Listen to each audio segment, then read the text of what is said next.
இயேசு கிறிஸ்து உங்க மேல ரொம்ப அக்கறை உள்ள ஒரு தேவன். ஆண்டவர் நம்முடைய ஒவ்வொரு காரியத்தையும் கவனித்து அறிகிற ஒரு தேவன். நம்முடைய நினைவுகளை தூரத்திலிருந்து அறிகிறார்.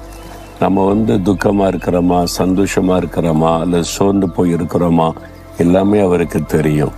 இன்றைக்கு நீங்கள் எந்த அளவில் உங்களுடைய மனதில் ஒருவேளை பாதிக்கப்பட்டிருக்கலாம், சரீரத்தில் ஒருவேளை பலவீனப்பட்டிருக்கலாம், அல்லது நீங்கள் சோர்ந்து போன நிலைமையில் இருக்கலாம். எனக்கு யார் இருக்கிறாங்க அப்படின்ற ஒரு சூழ்நிலை உங்களுடைய மனதில் ஒரு பாதிப்பை உண்டாக்கி இருக்கலாம். அதாவது ஒரு சமயம் ஒரு மகளோடு கூட நான் பேசி கொண்டிருந்த போது கண்ணீரோடு அந்த மகள் சொன்ன ஒரு வார்த்தை என்னன்னா, எனக்கு அப்பா இருக்காங்க, அம்மா இருக்காங்க, எல்லாரும் இருந்தும் யாருமே இருந்த மாதிரி எனக்கு தெரியல. ஏன்னு சொன்னால் அவங்களுடைய அன்பு இல்லை, அவங்களுடைய அரவணைப்பு இல்லை, அவங்களுடைய அக்கறை இல்லை. ஏதோ அந்த குடும்பத்தில் வாழ்ந்து கொண்டு இருக்கிறேன்.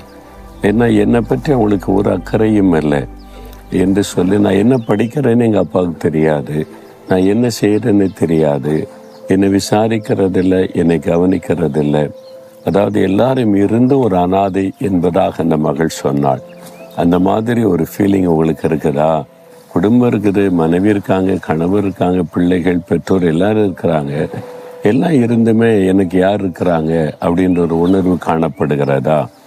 எந்த சூழ்நிலையிலையும் உங்களுக்கு ஒருவர் உண்டு. அவர் யார் தெரியுமா? உபாகமம் 33:27 அநாதி தேவனே உனக்கு அடைக்கலம், அவருடைய நித்திய புயங்கள் உனக்கு ஆதாரம். தேவன், அநாதி தேவன், என்றென்றைக்கும் இருக்கிற தேவன் உங்களுக்கு அடைக்கலமாயிருக்கிறார். அவருடைய புயங்கள் உங்களுக்கு ஆதாரம்.